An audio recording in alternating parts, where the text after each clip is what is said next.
Nakakatawa 'to, habang kumakain ako ng mani, patingin ako dun sa harapan, ayun nakita ko yung promo nung hotel malapit dito sa'min. Naisip tuloy ako parang mas masarap kumain ng mani dun.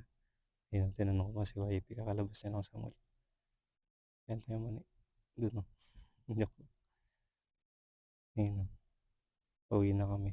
Nung time na yun pala iniisip ko rin na bilhan siya ng tablet kasi kailangan niya dun sa trabaho niya.